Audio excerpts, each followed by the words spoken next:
नेपालको संघीय राजधानी समेत रहेको काठमाडौँबाट दैनिक 23 करोड लिटर फोहोर पानी उत्सर्जन हुने गरेको छ। उपत्यकालाई पर्याप्त पानी उपलब्ध गराउन सरकारी तहबाट विभिन्न कार्य भइरहँदा उत्सर्जन हुने ढल तथा फोहोर पानीको व्यवस्थापन चुनौतीका रूपमा देखिन थाल्यो। नागरिकलाई पर्याप्त पानी उपलब्ध गराउन खानेपानी मन्त्रालयको नेतृत्वमा विभिन्न परियोजना सञ्चालन गरिँदा फोहोर पानी व्यवस्थापनका लागि पनि काम भइरहेका छन्। काठमाडौँ उपत्यका खानेपानी लिमिटेडका अनुसार आगामी सन् 2030 सम्ममा उपत्यकाको वृद्धि हुने जनसङ्ख्या र बढ्दो खानेपानीको मागका आधारमा प्रतिदिन करिब 49 करोड लिटर फोहोर पानी उत्सर्जन हुने अनुमान गरिएको छ। यसरी उत्सर्जन हुने फोहोर पानीको उचित व्यवस्थापन हुन सकेन भने त्यसले राजधानीवासीलाई रोगको चक्रव्यूहमा फसाउने मात्र छैन, काठमाडौँ उपत्यका बस्नका लागि योग्य पनि नहुन सक्छ। यही विषयलाई सम्बोधन गर्न खानेपानी मन्त्रालयले सञ्चालित परियोजना मार्फत नै फोहोर पानी व्यवस्थापनका लागि वैज्ञानिक योजना तर्जुमा गरेर काम अगाडि बढाएको छ। यो धोबीघाटमा हाम्रो चाहिँ जम्मा 2टा प्लान्ट छ, 37 MLD को र 37 MLD को जम्मा 74 MLD को छ र यो प्रशोधन केन्द्रले चाहिँ तपाईको बानेश्वर, पाटन, कुपन्डोल, सानेपा, धोबीघाट यी एरियाहरूको चाहिँ ढल फोहोर पानीलाई चाहिँ प्रशोधन गर्ने लक्ष्य लिएको छ र यसको चाहिँ एरिया लाभान्वित क्षेत्र चाहिँ 5084 हेक्टर रहेको छ र यो चाहिँ अब 31 जुलाई 2022 सम्मको लक्ष्य हो एउटाको र अर्को प्लान्टको चाहिँ डिसेम्बर 31 2022 सम्मको लक्ष्य चाहिँ त्यो भित्र चाहिँ हामीले सम्पन्न गर्ने लक्ष्य लिएका छौँ। अवसरको खोजीमा राजधानी भित्रिने मानिसका कारण बढ्दो जनघनत्वसँगै त्यसबाट उत्पन्न हुने चुनौतीको रूपमा ढल तथा फोहोर पानी देखिएको छ। हरेक परिवारबाट निस्कने फोहोरजन्य पदार्थको सोही स्थानमा सहज विसर्जन नहुँदा उपत्यकामा बग्ने खोला नालामा त्यसको समाहित हुने गरेको छ, जसले उपत्यकामा दुर्गन्ध मात्र फैलाएको छैन, प्राकृतिक सम्पदामाथि निर्मम प्रहार पनि भएको छ। नागरिकको दैनिकीसँग जोडिएको यो समस्या समाधानमा खानेपानी मन्त्रालय अन्तर्गतका विभिन्न निकाय लागिरहेका छन्। यसै अन्तर्गत काठमाडौँ उपत्यका खानेपानी लिमिटेडको आयोजना कार्यान्वयन निर्देशनालय PID ले ललितपुरको धोबीघाटमा फोहोर पानी प्रशोधन केन्द्र निर्माण गरिरहेको छ। 37 MLD का 2 प्लान्ट निर्माणाधीन आयोजनामा उपत्यकाको मुख्य क्षेत्रहरू बानेश्वर, पाटन, कुपन्डोल, सानेपा र धोबीघाटको ढल तथा फोहोर पानी प्रशोधित हुनेछ।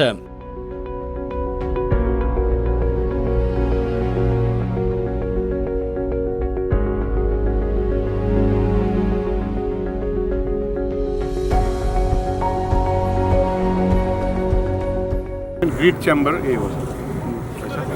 सबभन्दा पहिला ढल भनेर जुन हामीले ल्याएको इन्टेन्सनबाट ल्याएको ढल यसभित्र पस्ने भयो। त्यसभित्र पसेपछि यसको डिभाइड 2टा छ, 2टा कन्स्ट्रक्सन 2टा पार्ट छ। यो 2टा पार्टमा माथि गएपछि 2टा पार्ट हुन्छ। त्यसमा अर्को एउटा कन्ट्र्याक्टर एउटा कन्ट्र्याक्टर 2टा कन्ट्र्याक्टले आफ्नो हिसाबले पम्प गरेर त्यसपछि इक्वेलेसन गर्नु पर्छ। यो ठाउँमा चाहिँ तपाईँको बानेश्वर होइन, यता कुपन्डोल अनि सानेपा र यही धोबीघाट क्षेत्रको चाहिँ सिवरेजहरू चाहिँ टोटल कलेक्सन हुने ठाउँ चाहिँ यो, यसलाई इनलेट भन्छ।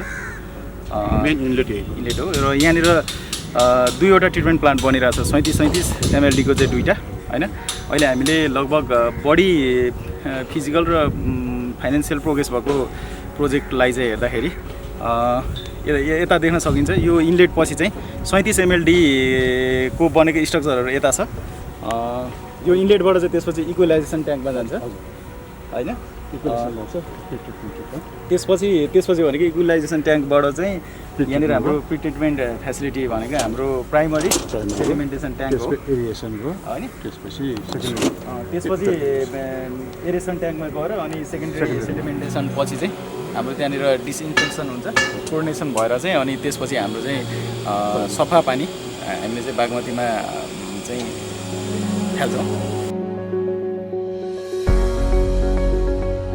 यो धोबीघाटमा हाम्रो चाहिँ जम्मा 2टा प्लान्ट छ, 37 MLD को र 37 MLD को जम्मा 74 MLD को छ र यो प्रशोधन केन्द्रले चाहिँ तपाईँको बानेश्वर, पाटन, कुपन्डोल, सानेपा, धोबीघाट यी एरियाहरूको चाहिँ ढल फोहोर पानीलाई चाहिँ प्रशोधन गर्ने लक्ष्य लिएको छ र यो चाहिँ एरिया लाभान्वित क्षेत्र चाहिँ 5084 हेक्टर रहेको छ र यो चाहिँ अब 31 जुलाई 2022सम्मको लक्ष्य हो एउटाको र अर्को प्लान्टको चाहिँ डिसेम्बर 31, 2022सम्मको लक्ष्य चाहिँ त्योभित्र चाहिँ हामीले सम्पन्न गर्ने लक्ष्य लिएका छौँ। यो खासमा फोहोर पानी जुन अब घरबाट उत्पादन भएको फोहोर पानी हुन्छ त्यसलाई चाहिँ फोकस गरेर अब त्यो फोहोर पानी सिधै खोलामा फाल्नु भएन र त्यो फोहोर पानीलाई प्रशोधन गरेर शुद्ध पानी मात्रै, प्रशोधित पानी मात्रै चाहिँ नै खोलामा फाल्ने र खोलालाई चाहिँ पुनर्जीवन दिने, किनभने खोलामा पनि पानीको चाहिँ कम छ, पानीको अभाव छ हैन, सुखायाममा पानी हुँदैन। त्यो हिसाबले चाहिँ प्रशोधित पानी मात्रै खोलामा फाल्ने लक्ष्य हो।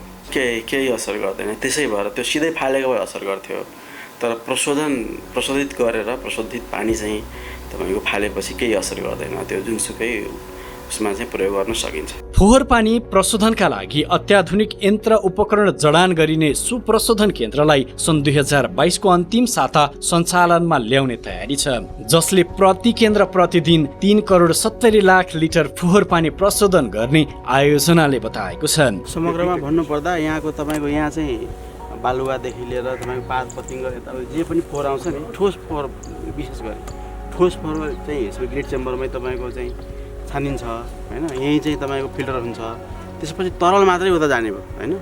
अनि तरल त्यहाँ गइसकेपछि फेरि अब जुन क्यापेसिटी छ हाम्रो यो चाहिँ प्लान्टको त्योभन्दा बढी कहिले फोहोर पानी पनि आउन सक्छ, कहिले कम पनि आउन सक्छ। त्यसको लागि चाहिँ इक्वलाइजेसन ट्याङ्क हुन्छ, त्यो भनेको बढी आयो भने त्यहाँ जम्मा हुन्छ हैन, स्टोरको रूपमा भयो, अनि कम भएको बेलामा त्यसैबाट सप्लाई गरेर तपाईँको इक्वल एउटै चाहिँ डिस्चार्ज यतातिर पठाइन्छ।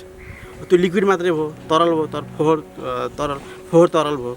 अनि त्यो फोहोर तरललाई फेरि तपाईँको चाहिँ अक्सिजन दिएपछि, हावा दिएपछि त्यसलाई के गर्छ भने तपाईँको त्यसमा पनि तपाईँको चाहिँ रहेको मेटेरियलहरूलाई तपाईँको मेटेरियल सोलिड सानो सोलिडहरू चाहिँ छुट्याउँछ क्या, त्यो अक्सिजन दिएपछि त्यो छुट्टै पार्छ, अनि पानी फेरि छुट्टै पार्छ हैन।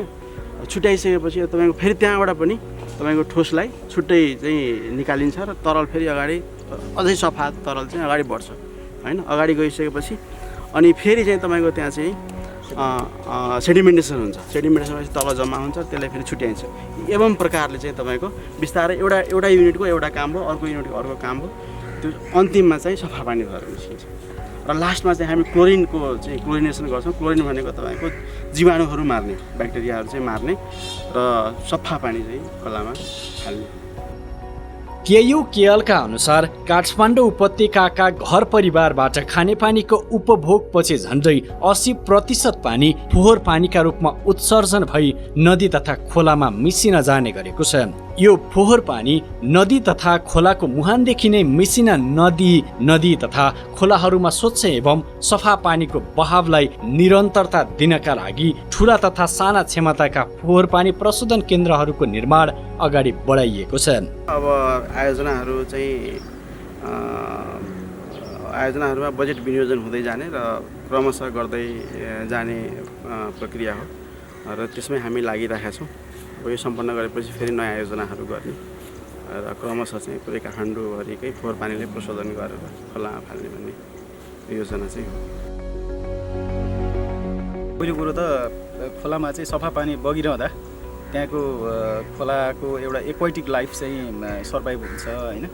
त्यसले चाहिँ त्यो सँगसँगै तपाईँको खोला वरपर अथवा छेउछाउमा चाहिँ पार्कहरू निर्माण गर्दाखेरि गन्ध नहुने हैन, एउटा सफा वातावरण चाहिँ सिर्जना हुन्छ। त्यो सँगसँगै के हुन्छ भन्दाखेरि हाम्रो यो प्लान्ट बन्छ भने पछाडि हरेक टोल हरेक गाउँबाट चाहिँ के हुन्छ सिवरेज फोहोर पानी चाहिँ सङ्कलन गरेर ल्याइन्छ र जताभावी चाहिँ फ्याल्ने त्यो खालको चाहिँ बिहेभियर चाहिँ मान्छेमा पनि जनमानसमा पनि डेभलप हुनसक्छ हैन। त्यसले गर्दाखेरि एउटा गाउँ टोल सहर चाहिँ सफा हुने चाहिँ हाम्रो लक्ष्य चाहिँ हो। काठमाडौँ उपत्यकाका घर घरबाट निस्कने फोहोर पानी नजिकैका फोहोर पानी प्रशोधन केन्द्रहरूमा पुर्याउनका लागि पिआइडीबाट हनुमन्ते र मनोहरामा समेत नदी तथा खोलाका दुवैतर्फका किनारहरूमा करिब 30 किलोमिटर ढल प्रणाली निर्माण गरिएको छ। यो मात्र होइन, उपत्यकाको फोहोर पानी प्रशोधनका लागि कोडकु बालकुमारीमा पनि प्रशोधन केन्द्र निर्माणाधीन अवस्थामा छ। केन्द्रको क्षमता प्रतिदिन 1,75,00,000 लिटर फोहोर पानी प्रशोधन गर्ने रहेको पिआइडीले जनाएको छ। भक्तपुरको सल्लाघारीमा पनि प्रतिदिन 1,42,00,000 लिटर फोहोर पानी प्रशोधन क्षमता भएको केन्द्रको निर्माण कार्य भइरहेको छ।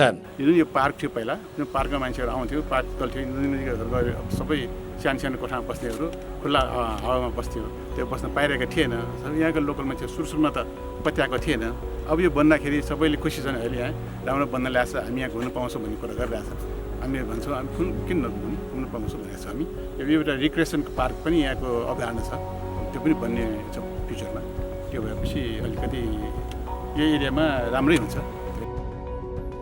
यसअघि काठमाडौँको गुहेश्वरीमा दैनिक 3,24,00,000 लिटर क्षमताको फोहोर पानी प्रशोधन केन्द्र निर्माण पूरा भई हाल सञ्चालनमा आइसकेको आयोजनाले बताएको छ। आयोजनाका अनुसार डिजाइन, निर्माण र सञ्चालनको अवधारणा अन्तर्गत निर्माण सम्पन्न भएको र निर्माणाधीन केन्द्रहरूको कुल क्षमता प्रतिदिन 10,57,00,000 लिटर फोहोर पानी प्रशोधन गर्ने रहेको छ। जसअनुसार गुहेश्वरी केन्द्रबाट दैनिक 3,24,00,000 लिटर फोहोर पानी प्रशोधन गरी बागमती नदीमा प्रवाह भइरहेको छ।